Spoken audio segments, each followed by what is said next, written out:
Hello friend, तो कैसे हो आप सभी। स्वागत करते हैं आप सभी का युवा शक्ति जी क्विज में। तो फ्रेंड देखिए, बिहार फायरमैन के लिए स्पेशली जीके जीएस का मिक्स प्रश्न लेके आए हुए हैं, जिसमें 25 मोस्ट इंपॉर्टेंट सेलेक्टेड क्वेश्चन है। आपको टारगेट मिला है 22 क्वेश्चन को सही करने का। तो आप सभी 25 क्वेश्चन में 22 क्वेश्चन का राइट आंसर करके नीचे कमेंट बॉक्स में बताएंगे। तो चलिए शुरू करते हैं फर्स्ट क्वेश्चन के साथ में। चलिए क्वेश्चन फर्स्ट देखिए आपके स्क्रीन पे। क्वेश्चन फर्स्ट ये बन रहे हैं, सूरजकुंड झील निम्नलिखित में से किस राज्य में स्थित है। चलिए क्वेश्चन फर्स्ट के लिए राइट आंसर करेंगे फ्रेंड। आप सभी इस क्वेश्चन का राइट आंसर क्या होगा। देखिए, हर क्वेश्चन के लिए आपको 5 सेकंड का समय दिया जाएगा। इतने समय में अपना आंसर आप नीचे कमेंट बॉक्स में बता सकते हैं। और 25 में कितने क्वेश्चन एक्यूरेट सही कर पा रहे हैं, अपना स्कोर आप सभी नीचे कमेंट बॉक्स में जरूर ठोक के जाइएगा। तो चलिए इस क्वेश्चन का राइट आंसर बताइएगा आप सभी।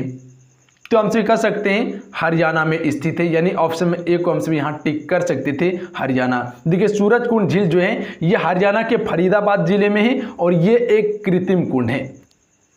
अगला प्रश्न देखिए क्वेश्चन नंबर 2, राजकोषीय घाटे का अर्थ डैश है। तो फ्रेंड हम सभी कह सकते हैं सरकार के कुल राजस्व और कुल व्यय के बीच का अंतर है राजकोषीय घाटा, यानी ऑप्शन में बी को हम सभी यहाँ टिक कर सकते थे। क्वेश्चन के लिए नहीं, याद रखिएगा ऑप्शन में बी राइट आंसर रहेंगे आप सभी का। अगला क्वेश्चन कर लेते हैं क्वेश्चन नंबर 3, निम्नलिखित में से कौन सा त्यौहार उड़ीसा में मनाया जाता है। फ्रेंड बताओगे आप सभी। क्वेश्चन नंबर 3 के लिए राइट आंसर क्या होगा, निम्नलिखित में से कौन सा त्यौहार उड़ीसा में मनाया जाता है। तो हम कह सकते हैं बाली तृतीय त्यौहार जो है ये उड़ीसा में मनाया जाता है, यानी ऑप्शन में डी को हम सभी यहाँ टिक कर सकते थे। तो जो भी ऑप्शन में डी को टिक करें बिल्कुल राइट आंसर हो जाएंगे बाली तृतीय। ये संबंधित किससे हैं, तो ये जो है कि विवाह से संबंधित है, जो कि वहाँ के विवाहित महिला जो है वो उपवास रखती है और शिव और पार्वती की पूजा करती है, यानी इसका डी बिल्कुल राइट आंसर हो जाती है आप सभी का। अगला प्रश्न देखिए, द साइलेंट क्राई के लेखक कौन है। फ्रेंड बताओगे आप सभी। क्वेश्चन 4 के लिए राइट आंसर। तो इसका राइट आंसर ऑप्शन में से हो जाएंगे केंजबुर ओई। केंजबुर ओई जो है द साइलेंट क्राई पुस्तक के लेखक हैं। देखिए, इस पुस्तक को पहली बार जापानी भाषा में प्रकाशित किया गया था 1967 में। 1967 में इसे प्रकाशित किया गया था। और केंजबुर ओई को पहली बार जो है कि साहित्य नोबेल पुरस्कार भी दिया गया था 1994 ईस्वी में। 1994 ईस्वी में इसे साहित्य नोबेल पुरस्कार से सम्मानित भी किया गया था। ऑप्शन में सी राइट आंसर रहेंगे। क्वेश्चन के लिए नहीं, याद रखिएगा आप सभी, मोस्ट इंपॉर्टेंट क्वेश्चन है। अगला क्वेश्चन देखिए क्वेश्चन 5, जीएसटी परिषद में कितने सदस्य होते हैं। फ्रेंड बताओगे क्वेश्चन 5 के लिए, जीएसटी परिषद में कितने सदस्य होते हैं। तो जो भी ऑप्शन में ए को टिक करें बिल्कुल राइट आंसर हो जाएंगे 33 सदस्य। देखिए, जीएसटी परिषद में जो होते हैं वे 33 सदस्य होते हैं, जिसमें कि 2 सदस्य केंद्र से होते हैं और 31 सदस्य जो होते हैं ये राज्य और केंद्र शासित प्रदेश से होते हैं। जीएसटी को लागू किया गया था 2017 में। कब किया गया, 2017 में लागू किया गया। ये संबंधित किससे हैं, सेवा और वस्तु कर से संबंधित हैं। अगला प्रश्न देखिए क्वेश्चन नंबर 6, अमुक्ता मलयाद डैश द्वारा लिखी गई थी। तो जो भी ऑप्शन में डी को टिक करें बिल्कुल राइट आंसर हो जाएंगे कृष्णदेव राय के द्वारा लिखी गई थी। फ्रेंड कृष्णदेव राय जो हैं ये तुलुवा राजवंश से संबंधित थे, जिसका शासनकाल 1509 से लेकर 1530 ईस्वी तक था। और ये विजयनगर साम्राज्य का एक महान शासक था। अगर बात करें विजयनगर साम्राज्य के बारे में तो इसकी स्थापना हरिहर बुक्का ने 1336 ईस्वी में की थी, जो कि हरिहर और बुक्का दोनों भाई थे और काकतीय वंश के सेनापति थे। अगला क्वेश्चन देखिए क्वेश्चन नंबर 7, भारत के मुख्य न्यायाधीश की नियुक्ति कौन करता है। फ्रेंड बताओगे क्वेश्चन नंबर 7 के लिए राइट आंसर क्या होगा, भारत के मुख्य न्यायाधीश की नियुक्ति कौन करता है। अगर आप सभी ऑप्शन में बी को टिक करें तो बिल्कुल राइट आंसर हो जाएंगे राष्ट्रपति।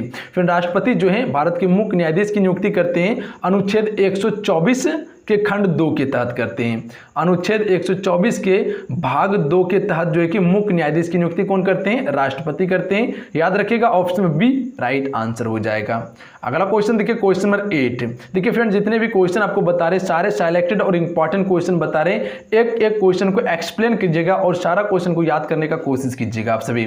निम्नलिखित में से कौन सा गोवा का लोक नृत्य है। फ्रेंड बताओगे आप सभी। क्वेश्चन नंबर 8 के लिए राइट आंसर क्या होगा, निम्नलिखित में से कौन सा गोवा का एक लोक नृत्य है। तो ए राइट आंसर हो जाएंगे। फंगुड़ी जो है ये गोवा का लोक नृत्य है, गोवा का नहीं कह सकते हैं, कोकण तट का ये लोक नृत्य है जो कि जिसमें कि महाराष्ट्र का कुछ क्षेत्र आते हैं और कुछ क्षेत्र गोवा का भी आ जाते हैं फंगुड़ी लोक नृत्य में। ऑप्शन में ए राइट आंसर रहेगा। देखिए माच जो है ये है मध्य प्रदेश का लोक नृत्य, बिहू असम का लोक नृत्य है और फगवा जो है ये अपना झारखंड और बिहार राज्य का लोक नृत्य है। यानी ऑप्शन नंबर ए इसका राइट आंसर हो जाता है। ये तीनों चारों फैक्ट को याद रखिएगा जो कि पेपर में अक्सर पूछे जाते हैं प्रश्न। अगला प्रश्न देखिए question number 9, a prime minister to remember memorial of o military chief नाम पुस्तक पूर्व नौसेना प्रमुख एडमिरल डैश के द्वारा लिखी गई थी फ्रेंड। तो ये किसके द्वारा लिखी गई थी? सुशील कुमार के द्वारा लिखी गई थी। ए राइट आंसर रहेंगे। अगला प्रश्न देखिए क्वेश्चन नंबर 10, महमूद गौरी और पृथ्वीराज चौहान के बीच में कौन सा युद्ध लड़ा गया था फ्रेंड? चलिए क्वेश्चन नंबर 10 के लिए राइट आंसर बताइएगा। मोस्ट इंपॉर्टेंट क्वेश्चन है, मोहम्मद गौरी और पृथ्वीराज चौहान के बीच में कौन सा युद्ध लड़ा गया था? तो जो भी ऑप्शन में डी को टिक करे बिल्कुल राइट आंसर हो जाएंगे। तराइन का युद्ध लड़ा गया था। यह युद्ध कब हुआ था? 1191 ईस्वी में हुआ था पृथ्वीराज चौहान और मोहम्मद गौरी के बीच में। इस युद्ध में मोहम्मद गौरी का हार हुआ था और पृथ्वीराज चौहान का जीत हुआ था। और फिर अगले एक साल के बाद 1192 ईस्वी में तराइन का दूसरा युद्ध हुआ था और इस युद्ध में पृथ्वीराज चौहान का हार हुआ और मोहम्मद गौरी का जीत हुआ था। अगला प्रश्न देखिए क्वेश्चन नंबर 11, भारत में कम्युनिस्ट पार्टी का गठन किस वर्ष हुआ था? तो जो भी ऑप्शन में बी को टिक कर रहे बिल्कुल राइट आंसर हो जाएंगे 1925 में।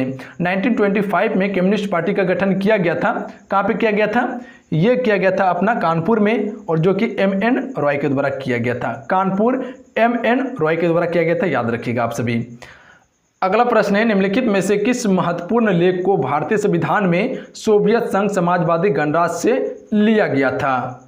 चलिए क्वेश्चन नंबर 12 के लिए आप सभी राइट आंसर कीजिएगा। इस क्वेश्चन का राइट आंसर क्या होगा फ्रेंड? तो जो भी ऑप्शन में ए को टिक कर रहे बिल्कुल राइट आंसर हो जाएंगे। पंचवर्षीय योजना को लिया गया था। फिर अगर बात करें पंचवर्षीय योजना के बारे में तो आप सबको पता होना चाहिए हर योजना 5 वर्ष चला था, पर पंचवर्षीय योजना जो था मात्र में 4 वर्ष ही चला था। इसका समय जो था 1974 से लेके 78 तक था, याद रखिएगा आप सभी। 1974 से लेके 78 तक पंचवर्षीय योजना का समय था, याद रखिएगा। अगला क्वेश्चन देखिए, निम्नलिखित में से कौन से कोशिका अंगों को आत्मघाती थैली के रूप में जाना जाता है? लाइसोसोम को। फिर लाइसोसोम को जो है आत्मघाती थैली के रूप में भी जाना जाता है, यानी बी राइट आंसर रहेंगे। अगला क्वेश्चन देखिए, तोप धातु निम्न में से किसका मिश्र धातु है?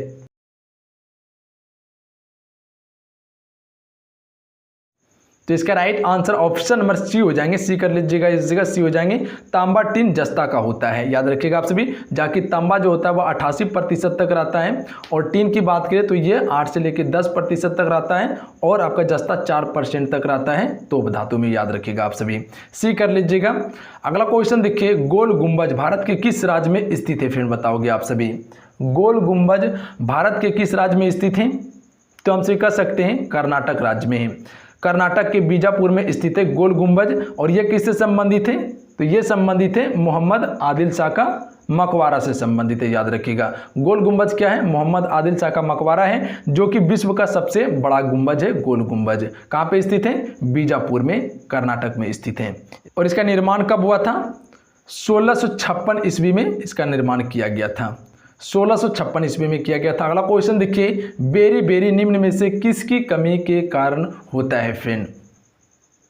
तो हम कह सकते हैं विटामिन B1 की कमी से बेरी बेरी रोग होता है। इसका रासायनिक नाम क्या है? थायमिन। विटामिन B1 का रासायनिक नाम थायमिन है, जबकि विटामिन B3 का रासायनिक नाम जो है रिबोफ्लेविन विटामिन B3 का रासायनिक नाम है, जबकि विटामिन B6 का रासायनिक नाम जो है वह पायरोडॉक्सिन है और विटामिन B12 का नाम क्या है? कोबाल्ट है, जो कि कैंसर में इसका उपयोग करते हैं।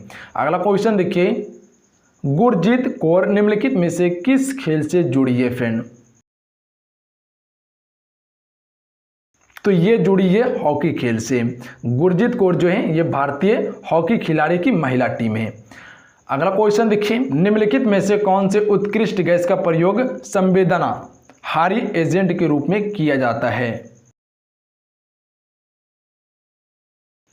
कैक्सिन का प्रयोग किया जाता है। ए राइट आंसर रहेंगे। जो भी ऑप्शन में ए को टिक करें बिल्कुल राइट आंसर है। अगला क्वेश्चन देखिए, भारतीय राष्ट्रीय कांग्रेस के 19वें सत्र के अध्यक्ष कौन थे फ्रेंड? तो जो भी ऑप्शन में डी को टिक करें बिल्कुल राइट आंसर हो जाएंगे। लाल मोहन घोष जो हैं भारतीय राष्ट्रीय कांग्रेस के 19वें सत्र के अध्यक्ष थे। और भारतीय राष्ट्रीय कांग्रेस के 19वें सत्र कब हुए थे? 1903 में हुए थे। कहाँ पे? मद्रास में हुए थे, याद रखिएगा। अगला क्वेश्चन देखिए, डुगोंग किस जैव मंडल नीचे का प्रमुख जीव है? तो ये मन्नार की खाड़ी का ये एक जीव है। ऑप्शन डी राइट आंसर रहेंगे। नाइट्रोजन स्थिरीकरण के लिए कौन सा सहजीवी जीवाणु जिम्मेदार होता है?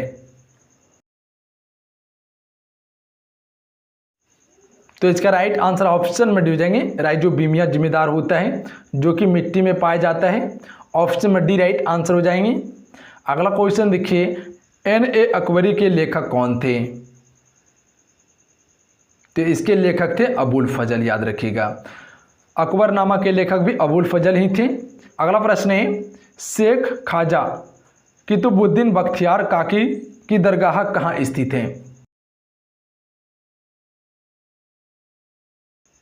तो इसकी दरगाह जो है वो दिल्ली में स्थित है। ए राइट आंसर रहेंगे। अगला क्वेश्चन देखिए, गिर राष्ट्रीय उद्यान कहाँ स्थित है फ्रेंड? क्वेश्चन नंबर 24 के लिए राइट आंसर करोगे आप सभी। गिर राष्ट्रीय उद्यान कहाँ पर स्थित है? अगर आप सभी ऑप्शन में बी को टिक करें तो बिल्कुल राइट आंसर है, गुजरात में है गिर राष्ट्रीय उद्यान। अगला क्वेश्चन देखिए, क्वेश्चन नंबर 25, इनमें से कौन मौलिक अधिकारों से संबंधित नहीं है? चलिए बताएंगे आप सभी, इनमें से कौन मौलिक अधिकारों से संबंधित नहीं है फ्रेंड? तो हम सीखा सकते हैं संपत्ति का अधिकार। अगर ऑप्शन में डी को आप सभी टिक करें तो बिल्कुल राइट आंसर है। संपत्ति का अधिकार जो है ये मौलिक अधिकार नहीं है, याद रखिएगा आप सभी। ये अब क्या है? ये एक कानूनी अधिकार है जो कि 44वें संविधान संशोधन 1978 को संशोधित करके इसे मौलिक अधिकार से हटा के कानूनी अधिकार में रखा गया है।